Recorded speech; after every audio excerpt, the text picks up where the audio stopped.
In 2024, a team of researchers published one of the most comprehensive studies on fasting ever conducted. It was an umbrella review synthesizing multiple randomized controlled trials, and it confirmed with high certainty that intermittent fasting reduces LDL cholesterol, fat mass, fasting insulin, triglycerides, and systolic blood pressure. Harvard School of Public Health separately found that fasting lowers oxidative stress linked to cancer and aging. Here's what nobody told you. The protocols they studied, alternate day fasting, 5-2 schedules, time-restricted eating, are structurally identical to what the Catholic Church mandated for 2,000 years. Most people believe intermittent fasting was invented by Silicon Valley biohackers, but actually, the Church prescribed these exact patterns in the 1st century: the Didache, the Ember Days, the Lenten fast, Friday abstinence. The science didn't discover this. It confirmed what the Church already knew. Let me show you the evidence. Let's start with what's really going on here, because this isn't just about fasting. The real question is this: did the Catholic Church,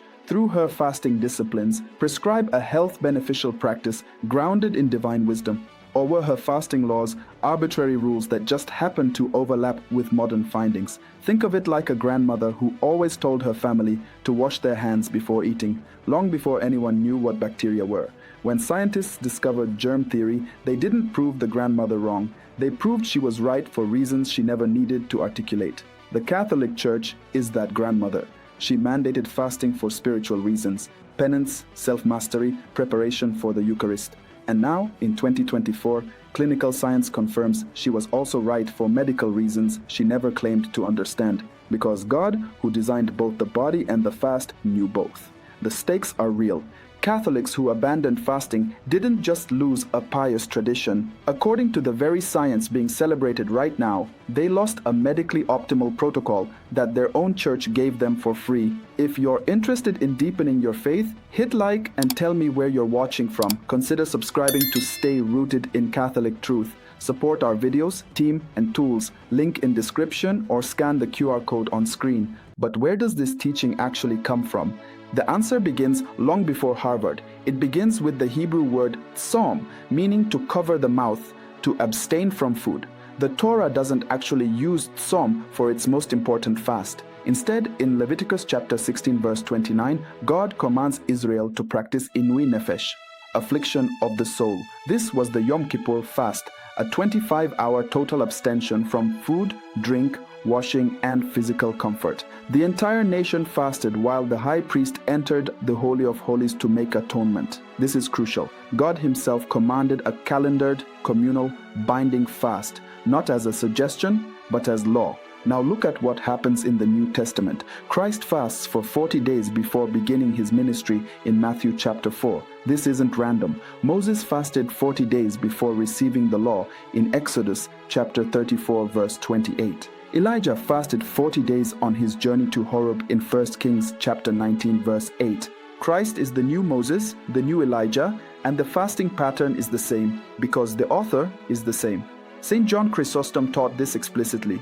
Christ fasted to show us the great benefit of fasting and to arm us against the devil. Then in Matthew chapter 6 verse 16, Jesus says something most people gloss over. He says, when you fast, not if you fast. That word when presumes fasting is normative. It's assumed. The only question is how you do it. The Didache, one of the earliest Christian documents outside the New Testament, dating to the late 1st or early 2nd century, codifies this immediately. It commands Christians to fast on Wednesdays and Fridays, shifting the Pharisaical Monday-Thursday pattern to center the fast on Christ's betrayal and crucifixion.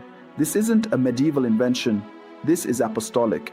And the Catechism of the Catholic Church, paragraph 1434, teaches that interior penance, of which fasting is a primary expression, must be practiced through concrete and daily lived acts. The Church didn't add fasting to Christianity. She preserved what Christ commanded and what the apostles practiced.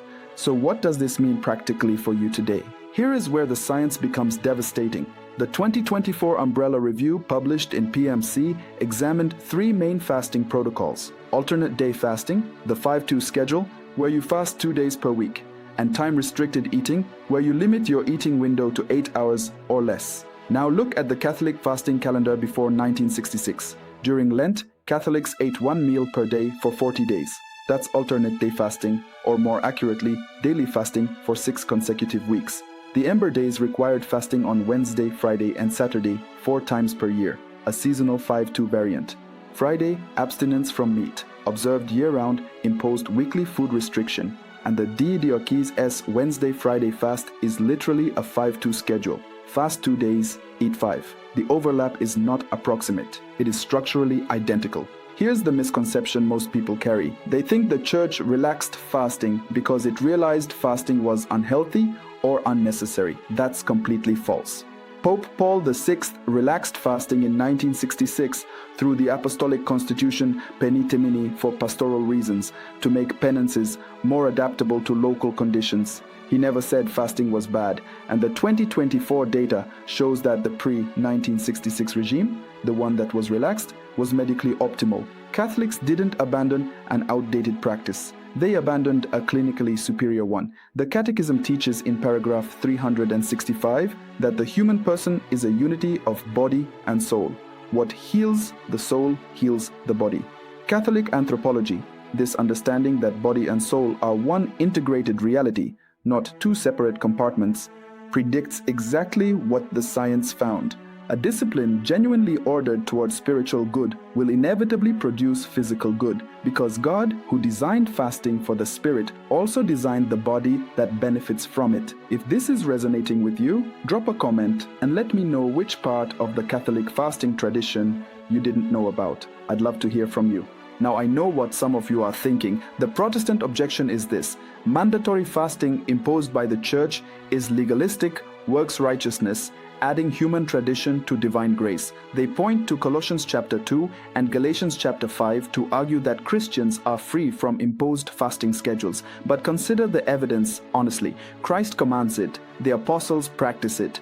The Didache codifies it within decades of the resurrection. St. Basil the Great, writing in the 4th century, calls fasting the medicine of the church and says it gives birth to prophets and strengthens the powerful. The question isn't whether Christians should fast. The question is whether the church Christ founded has the authority to say when. And Matthew chapter 18 verse 18 answers that, whatever you bind on earth shall be bound in heaven. There's also a perspective from Jewish tradition worth considering. Some might say we're appropriating Jewish fasting and rebranding it as Catholic. That's a fair concern, and it deserves a respectful answer. The church doesn't claim to have invented fasting, she claims to have inherited it. The Catechism in paragraph 1096 acknowledges that Christian liturgy retained elements of Old Covenant worship. Catholic fasting is not appropriation, it's continuation. And the 2024 clinical data doesn't vindicate only Catholic fasting, it vindicates the Jewish fasting tradition too. Both traditions prescribe what God designed. So where does this leave us? The Talmud in Tractate Ta'anit calls anyone who fasts holy. The Catholic Church says the same thing. The clinical literature says fasting improves your cholesterol, your insulin sensitivity, your blood pressure, and your cellular repair mechanisms. These aren't competing claims. They're the same truth arriving from different directions: scripture, tradition, and science. What you can do right now: recover the tradition. Observe every Friday as a day of penance. If not abstaining from meat, then some genuine sacrifice. Consider fasting on Wednesdays too, as the Didache prescribed. If you're able, explore the Ember Days. Bring this practice back into your family. And most importantly, do it not as a diet plan, but as what it is: a spiritual discipline that Christ practiced, the apostles preserved, the church mandated, and science in 2024 finally confirmed. If this helped you, share it with a friend, subscribe, and check out our web app for daily Catholic resources and soul search. Harvard didn't discover fasting. They rediscovered what the Catholic Church prescribed in the blood of her liturgical calendar, and the body, made by the same God who made the fast, has always known it.